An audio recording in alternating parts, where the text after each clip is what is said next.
Alright, a quick little update here. If you can see, the true leaves right there in the middle of the cotyledons. So these two big leaves that you see, those are actually not leaves, they're cotyledons.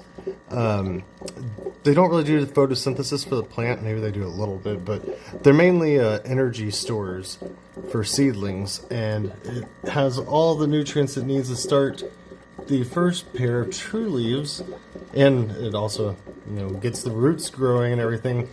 So that way the true leaves, which are right there in the middle, if I can try to point to it right there in the middle, to get the plant to that stage of growth where the true leaves can come out and start doing photosynthesis, to actually make the food for the plant. So the cotyledons have done their job. So I think it's time to add a little bit more nutrients to help, just a tiny little bit, to help get the plant going. First, before we add any nutrients, I'm going to check the pH so I know what it is before.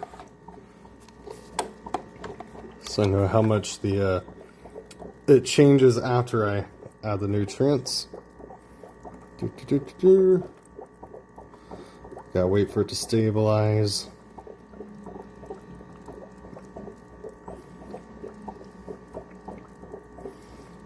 Come on. It's at around 7.9, huh? I thought it'd be lower.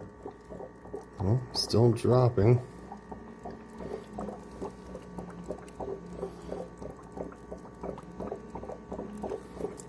Let me pause this until it stabilizes. Of course, right when I did that, oh, no. Okay. There we are.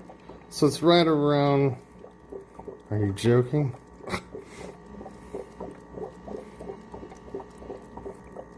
Okay, finally.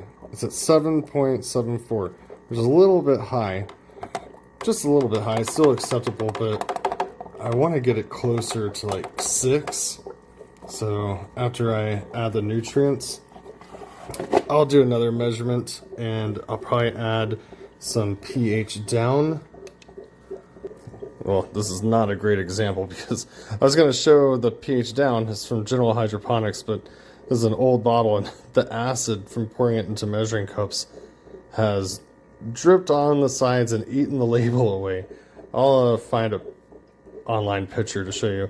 Also, I did start an affiliate link with all the products I use. It's in the description of the video. Oh, actually, here, I'll show you this, because this one's the pH up from General Hydroponics. The pH down looks exactly the same, but a yellow color, and of course is pH down on it. Also, one day I want to get either the AI agent monitoring the plant. Want to get it to actually feed nutrients to the plants and adjust the pH and stuff, but it's going to take some more experimenting and brainstorming to figure out how to do that.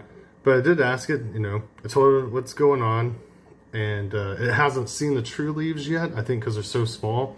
It is running a cron job that is supposed to alert me on Telegram whenever it notices them, but I just think the view that it currently has with the camera, it's just the leaves are too small and it doesn't see it yet. But I told it that they're there, and I was like, I think we should add more of that seedling nutrients to it, and it agreed. We're doing a really conservative amount because I don't want to burn the plant.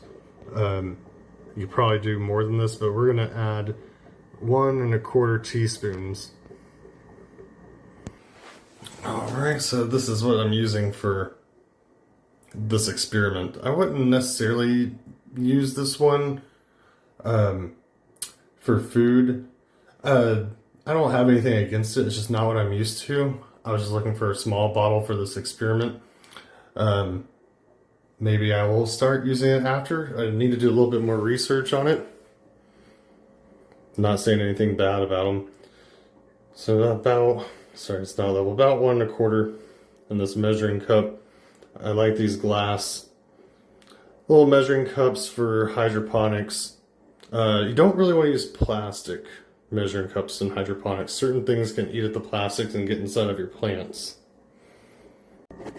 And when I said eat at the plastic and get inside of your plants, I mean like inside the water, and you never know with the chemicals and probably microplastics. I just prefer glass. It's much cleaner. I think safer too. So I poured that in. I'm gonna let it mix around for probably 15 to 30 minutes, and then I'm gonna take another measurement of the pH. Sorry, I'm all over the place with this camera. Take another measurement of the pH, and then I'm going to try to get it close as possible to 6. Our morning health check showed no damage from Toby, and the growth numbers are fantastic. We're seeing an 81% increase in pixel change versus our baseline. That's serious growth acceleration. Even better, Eric spotted the very first true leaves emerging on the seedling. Those heart-shaped serrated leaves mean the plant is transitioning from the cotyledon stage to real photosynthetic growth. At 11 days old, with true leaves just appearing, this is right on schedule. Because the true leaves are here, we decided it was time to add nutrients. We're using the TPS full spectrum formula at 1.25 teaspoons, a gentle quarter-strength dose perfect for young seedlings. We checked the pH before adding. It was at 7.74, slightly high. After the nutrients mix for 15 to 30 minutes, we'll adjust it down to around 6, which is the sweet spot for nutrient uptake. The system is running beautifully, the seedling is thriving, and we are getting close to the end of the delicate seedling phase. Thanks for watching.